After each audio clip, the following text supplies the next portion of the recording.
Buenos días, chicos. Mi objetivo con esta clase grabada es facilitar que a los alumnos que habéis suspendido la primera evaluación, pues daros otro recurso para cuando volvamos, ¿no? Si es posible, que podáis, que estéis mejor preparados para recuperarla. Desde luego, lo principal para recuperar es ponerse a estudiar y abrir el libro e intentar aprender, pero bueno, vamos a ver si grabando este vídeo, empiezo hoy a ver qué tal se me da, consigo explicar quizá mejor por vídeo lo que no lo he sabido explicar bien cuando nos hemos visto cara a cara. Entonces, esta primera clase pues va sobre el primer tema de la primera evaluación, que es el inicio de la filosofía, ¿no? Y bueno, ¿qué es lo que tenemos que saber de este tema? Pues este tema se divide en tres partes. Primero, os explican una visión general de que la filosofía nace del asombro ante la realidad, es decir, esta es la base, el origen, el por qué hay filosofía, ¿no?, en el mundo. Otra segunda parte, bueno, entonces, en esta primera parte sobre el origen de la filosofía, pues ya os introducen en lo que es la cultura griega. ¿Por qué fueron los griegos el origen de la filosofía occidental? Bien, una segunda parte donde se explica el pensamiento lógico. Aquí la palabra lógica hace referencia a una palabra griega que es logos. El logos es la razón, la palabra, el verbo. Lógico, hay que entenderlo esto por oposición quizá a lo ilógico o a lo fantástico, ¿no? Lógico es lo que se apoya en la razón, lo que se puede argumentar. Entonces, este tipo de pensamiento apoyado en la razón, digamos que son los griegos los que lo inventan. Y ya la tercera parte de este primer tema, pues ahí tenéis los primeros filósofos griegos a los que desde Aristóteles llamamos presocráticos porque vienen antes de Sócrates, ¿no? Ya sabéis, Sócrates, el maestro de Platón. Bien, entonces empiezo por explicar un poco la primera parte, que es lo de el asombro ante la realidad. Es decir, que realmente todos los saberes que hay en el mundo, o sea, todas las ciencias, todos los libros, ¿no?, pues ya sea de física, de matemáticas, de lo que uno quiera, pues el origen, o sea, de por qué hay libros, y por qué hay bibliotecas, y por qué hay que aprender, y por qué hay que estudiar. Pues bueno, bien, el origen de todos los saberes es el asombro ante la realidad. Es decir, que uno viene a este mundo y, no sé, el mundo no te es indiferente, las cosas no te son indiferentes.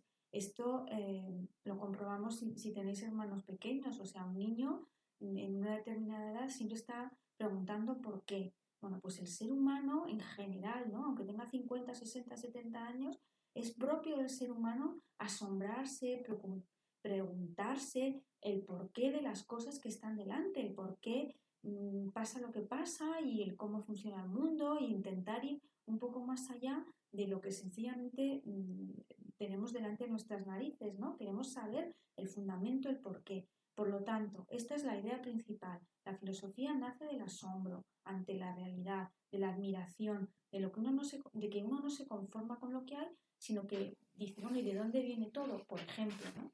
¿O por qué está el mundo y por qué? O sea, ¿por qué? Esta es la pregunta clave. Bien, y es que son los griegos los que, digamos que hacen como esta diferencia.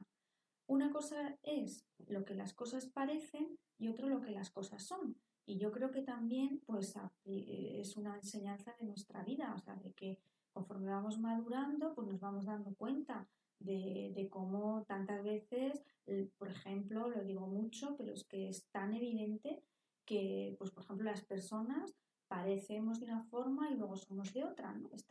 Esta diferencia entre ser y parecer, yo creo que en la sociedad está muy clara. Vale, pues esta diferencia entre ser y parecer también ocurre en la naturaleza, o sea que una cosa es las apariencias de lo que vemos y otra cosa la explicación de por qué eso que vemos es así. Vale, por lo tanto, la filosofía La palabra filosofía viene de ahí, de ese amor al saber, significa amor al saber. Aquí os explica el libro que en griego sofos, que hoy en español lo traducimos por sabio, en principio sofos no era un profesor, sino era una persona que sabía de algo. O sea, el carpintero era sofos de la carpintería y el pescador sofos del arte de la pesca. O sea, sofos, cualquiera que tuviera una habilidad, era sofos. Bueno, pues filósofo significa amor a un saber, amor al saber. Ya ha tomado este carácter la palabra filosofía, no amor a un saber en concreto, sino amor al saber en general, ¿no? Y parece ser que se atribuye a Pitágoras, el famoso el teorema de Pitágoras, este pensador del siglo VI a.C., ¿no? Que vivió en el sur de Italia, en Sicilia, el primero en haber usado esta palabra, filósofo, el amante del saber, el que busca saber.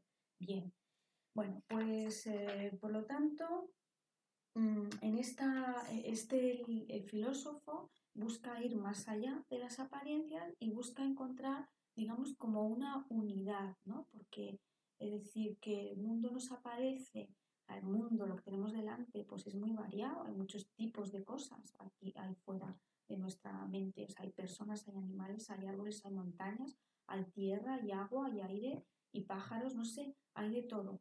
Hay una diversidad, es decir, hay pluralidad, muchas cosas.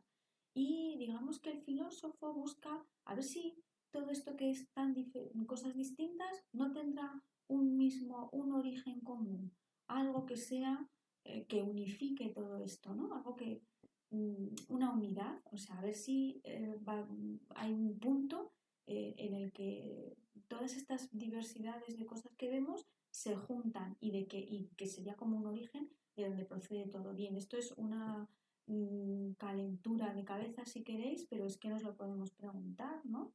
Bueno, bien, digamos, esta búsqueda de unidad, a ver si todo viene de una misma cosa, es una pregunta filosófica que se hacen los griegos.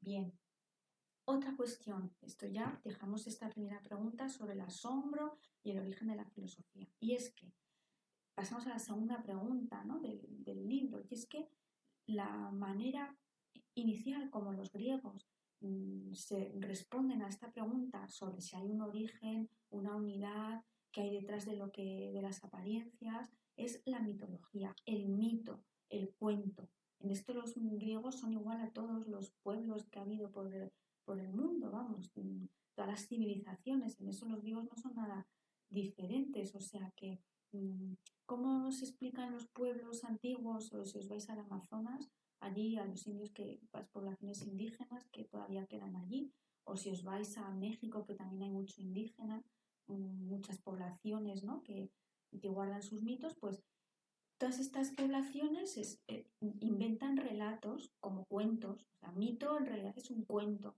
Pues el mito es una explicación, un cuento que los antiguos pobladores del planeta, vamos, los primeros, ¿no? Nuestros antepasados, pues inventaban para intentar explicar ese mundo en el que estaban. Entonces el mito, por lo tanto, se basa en la imaginación, en la fantasía, no es una cosa lógica, ¿no? Sino fantástica, con personajes inventados. Luego, pues en el mito se intenta dominar la naturaleza. Por ejemplo, las tormentas dan miedo, ¿no? Las fuertes lluvias dan miedo. Pues una forma de intentar dominar esa naturaleza, de intentar estar más seguro, más tranquilo, es decir, bueno, es que detrás de esta tormenta, detrás de este rayo, hay un Dios que lo lanza, se personifica a esa cosa amenazante que hay en la naturaleza, se intenta ponerle detrás una persona, ¿no? Como alguien que está provocando esa lluvia, que está provocando ese viento, que está provocando ese rayo, y digamos que eso sería como algo que proporciona tranquilidad, ¿no? Porque realmente lo que nos hace estar mal en la vida es no saber por qué pasan las cosas. Entonces, por eso los seres humanos inventamos cuentos para buscar explicaciones, aunque sean fantásticas, pues de momento te tranquilizas, ¿no? Vale.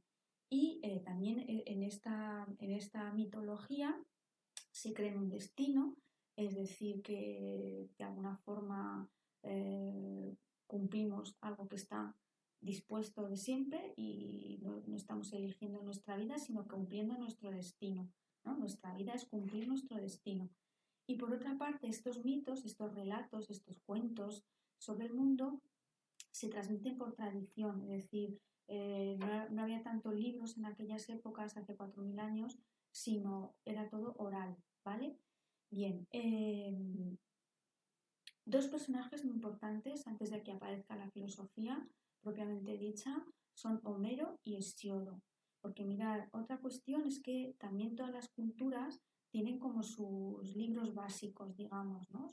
Sus relatos básicos, sus cuentos más importantes, que bueno, en el caso de los griegos, pues es la Ilíada y la Odisea compuestas por Homero.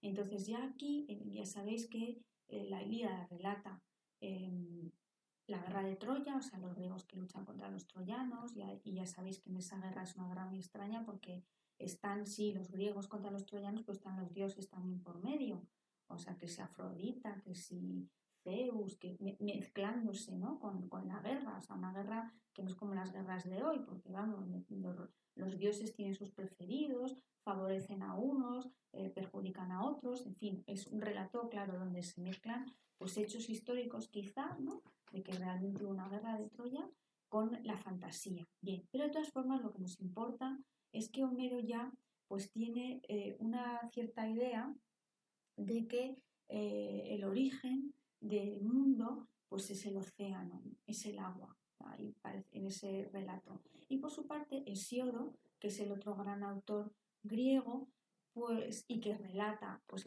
lo que se llama la teogonía, ¿no? Es decir, teogonía significa el origen de los dioses o algo así, pues también hace un relato de este principio que os estoy diciendo, que es una constante en la filosofía griega, ¿no? De buscar el principio de donde todo vendría.